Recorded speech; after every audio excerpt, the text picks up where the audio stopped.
Welcome back to the Big Friendly Truck. We're about 380 kilometres north of Mumbai at the moment. We've been staying at a temple complex overnight, and as my last video would suggest, I fired up the engine this morning. Didn't sound right, sounded like it's sort of hydraulic, and then I noticed quite a lot of liquid coming out of the exhaust just here. I've looked under the truck and saw there was water leaking under the truck, which is coming from the joint down by the exhaust in here. So it looks to me like we've got a head gasket failure, which will probably explain why we've been using water since the accident. Obviously good news is I do have a head gasket kit on board. I do have a spare head gasket kit. It's not really a job I want to tackle here in a car park, because the engine actually does run. So I've put out on the feeds to the sort of 508, 608 appreciation Facebook pages anyone's thoughts on this. I'm pretty certain I'm pretty right in my conclusion that the head gasket has failed in some way between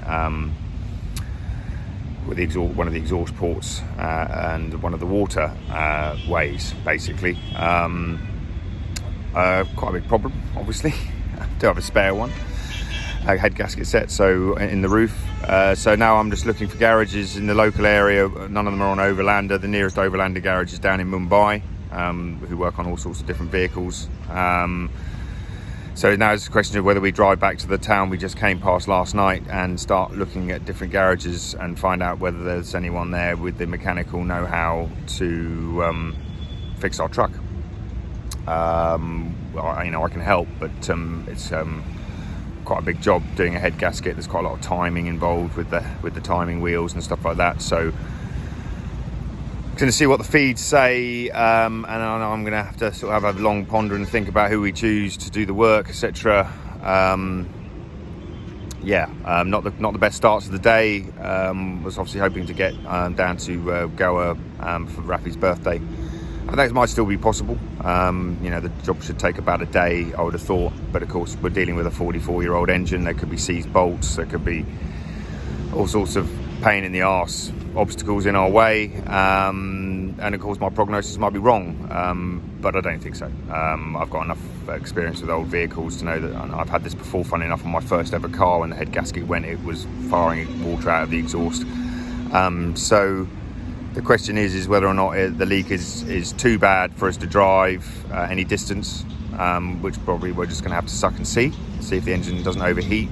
If it's just going to lose water through the exhaust, then we just need to stop, obviously, quite regularly and check that level and make sure that we're fully topped up with water. It's not mixing with the oil or anything, because I checked the oil this morning, so the oil's still all black. That's not a problem. I will check that again in a minute, as we've just had all the oil changed. But yeah, this is life on the road in a 44-year-old truck as we roll along.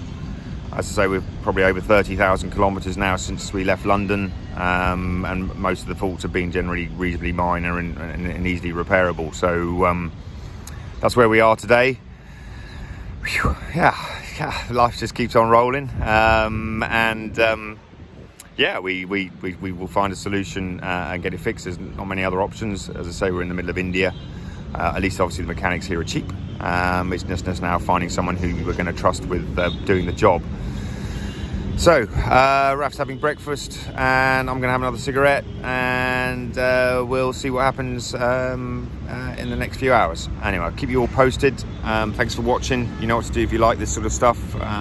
Subscribe, and I'll keep posting the videos. All right, take it all easy, and speak to you soon with an update. Thanks for watching. Bye.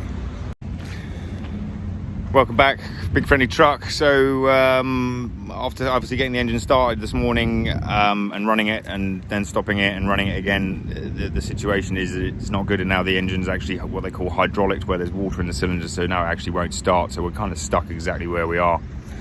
I reached out via the security guards of the temple, and he's gone and asked one of the local coach drivers here to put us in touch with a mechanic who's now on his way down to make an evaluation of the truck. We have a spare kit on board, which is obviously fantastic news. The quote given to me so far is 5,000 rupees, which seems ridiculously cheap. It's 50 quid. Obviously, I'm hoping that we have a mechanic who knows his sausages. I've reached out to the Facebook community for these trucks, 508 Appreciation and 508 Dudo, to ask for a manual which will give me the instructions for torque settings, releasing the head, and how obviously to do the job, so we can have some paperwork on that, because I'm sure the guy probably never worked on a truck like this. I haven't seen any Mercedes in India as yet, although I did think they were here. But I'm sure he's just a general truck mechanic. So obviously I'm going to be on board with my own tools and my boiler suit on, helping. I'll strip the whole front of the truck off and everything else once we've seen the mechanic, who, as I say, will be here in about the next 15-20 minutes. And then we work out whether we do it here, as I say, or we go to a garage, which means we need to be towed. So that's a quick update at the moment on where we are. 400 kilometers from Mumbai, 1,000 kilometers from Goa in India, on our trip, 16 countries in. So anyway, keep you posted. Never a dull day in a 44-year-old truck. It was always going to be a rolling restoration. I'd like to say why I bought a head gasket kit with me, just in case. Let's just hope it's not anything more serious or sinister, like a cracked block or anything like that. So, but the engine was running absolutely sweet and fine yesterday. We haven't overheated, or there's no water in the oil ways and everything else. So hopefully this is just a simple failure between one of the cylinders and the water jacket. And once this is sorted, we'll be back on the way. That could be as soon as probably by the end of the day. I don't know, but maybe tomorrow. So not so much of a big drama. You have to cope with these things. That's what they say when you're traveling. It's not how good it is when everything's going right. Life's easy then. It's more about the question of when things do go south, like in the accident in Pakistan, or when you have problems, is how you kind of, function, deal with them. I mean, you've got to sort them out. You can't just give up hope. You've just got to work through it and sort out what needs to be done. So anyway, I'll keep you all posted. Another little short for you, a little guilty pleasure for you to log into every day just for a couple of minutes, nothing too long, but it gives you a quick update on what it's like to travel in a truck.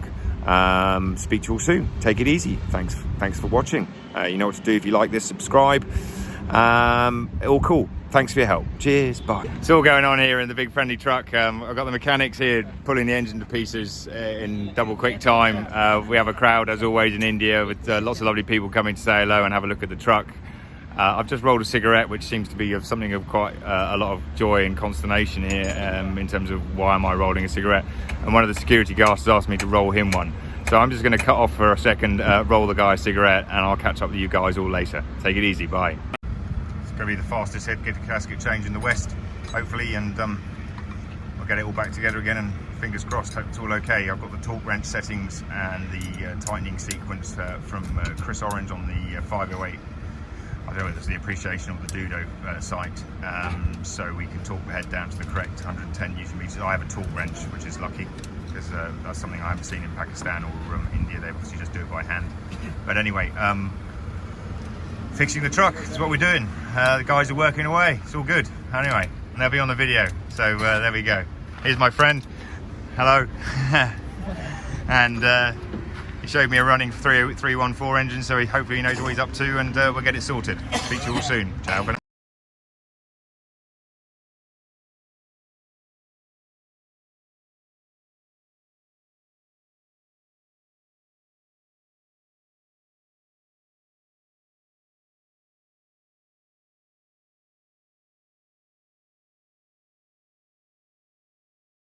Well, we're cracking on.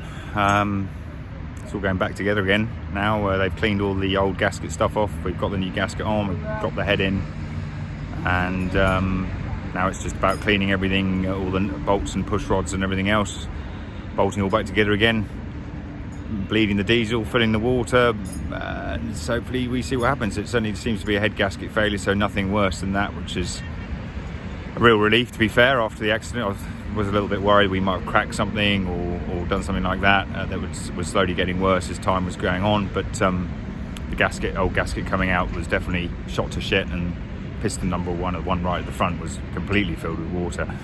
The other two exhaust ports, there's only 3 on this truck, looked all clean, so it was definitely the front of the truck. Just an old gasket. It's going to fail at some point. Certainly done a lot of mileage, done a lot of climbing, and truck's been golden, and the engine was running this morning and it sounded sweet, but it was just pissing water out of the exhaust, so we couldn't really go anywhere. And then when I did try and start it, I realised that the radio had emptied itself into the front piston, so they call it hydraulic. So of course you're just compressing water, which obviously can damage the engine, and you can break things. So anyway, we're all good. Big Friendly Truck's going to be back on the road probably today, which is good. And we'll make a plan once we've got it all up and running and going. So hopefully in the next hour or so or whatever, we'll have a video of a running engine and everything back together again, and we can wend our merry way onwards. As I said, the mechanics seem to know what they're doing. He showed me a video of an OM314 engine that he had running on a stand somewhere, so they obviously know what these trucks are about. And we're going to get it back together again, and it'll be the end of the drama. No reason to make it into a crisis. So anyway, stay tuned and I'll keep you updated. Thanks for watching. You know what to do if you like this stuff. Subscribe, watch, and I will keep posting videos. They are raw, they are on live not live as we happen, because obviously we are posting slightly behind. We're in India now, so the videos you've been watching recently have obviously been Pakistan, but of course you'll catch up with all this stuff in the future. That's why you have to keep watching. Speak soon, take care.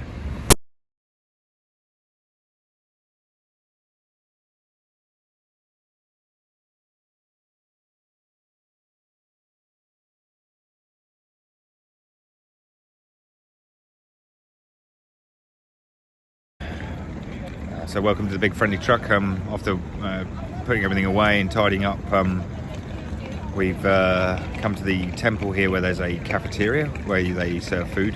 That's what cafeterias do, obviously. But it's like, I think it's 140 rupees for two of us to eat, and you could have seconds. So it's dal, chapati, like a vegetable mix, rice, and some pickles and stuff like that. So very tasty. And then we had some dessert, which was kind of like a sort of, I don't know, creamy yogurt. All very nice. Just been to see the temple, take a few photos allowed in. Obviously no shoes and socks allowed in there. Everyone's very nice and very polite, and very happy to see us here. Everyone thinks Rafi's super cool. Everyone wants photos with him, and all the girls think he's cute. So he's all sorted. Anyway, but it's all good, and I'm going to go back and have a night's sleep in the truck, and tomorrow morning we attempt to go off again and head towards the south of Mumbai and Goa. Fingers crossed. Always tentative moments when you do obviously quite a lot of major work on a vehicle and you haven't kind of driven it and you're not really certain whether it's up to speed. Could do with adjusting the tappets or valve clearances. It's a bit tappety, a bit more tappety. We didn't have a set of feeler gauges on us, so it's been done by Indian sense, shall we say.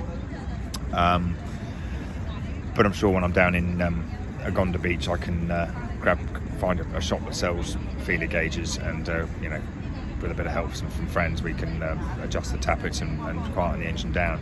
Better to be too loose than too hard, shall we say, in some respects. And otherwise they will tighten up when the engine gets hot. So it might actually calm down when the engine is hotter. Obviously only really run it from cold to a sort of gentle temperature to see that we've got no water leaks, and everything is sorted. So hopefully that'll be the end of us using water and the end of another drama, not turning it into a crisis. As I said earlier in one of the other early video, you're going to run an antique truck across the world. You're going to come across some issues. I'm sure the clutch is next.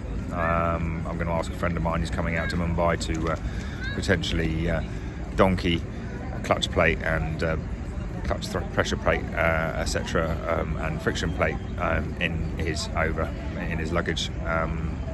Along with the fan we need to replace the one we're missing a blade, and maybe a couple of seals for that back axle that seems to be possibly not fixed as well as it should be.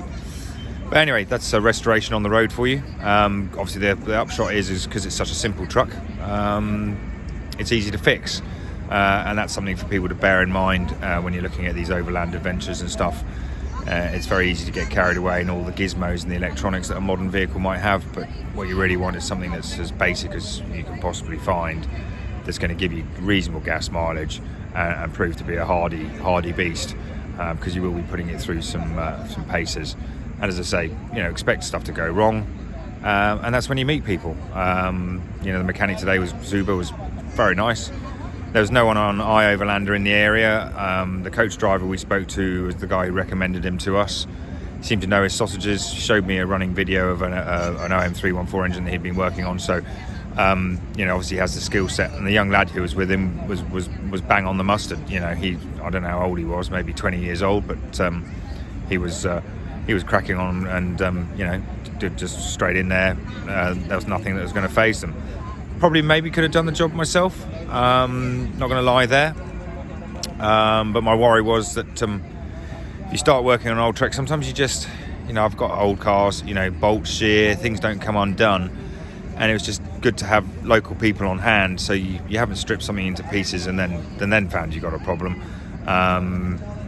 It's better to, be a bit aware that if you have some local help and something goes wrong, then they'll know the people to take it to if something that needs to be done, or more specialists. So in that respect, there was 50 quid, 5,000 rupees, probably could have bartered, but that's 2 guys and 7 hours work. So I don't know, if you do the math on that, that's like about £3.50 an hour each or something like that, which may be probably good money in India, and maybe they've had a good payday. But I think in England that would have been a 500 quid to £1,000 repair job if you took it to a garage. So to be fair, you got to spread some of the love. We are privileged to travel, and in Indian terms, obviously very rich in terms of passport access, and also the fact that we're on a trip around the world, and we're doing it. Although we don't feel rich in our own right in our own country, over here we're like the kings, basically, kings of the road. And here's my son Rafi, who's just turned up from the swings. Yeah. Too much sugar. Too much sugar for after dinner. Yeah. Mm-hmm. We've been to see the temple. Yeah. So now we're going to go back to the truck, and I'm going to whip his arse at Uno. Ha! Good luck with that, buddy, he says. See you all soon. Subscribe if you like it. Catch you later. Bye.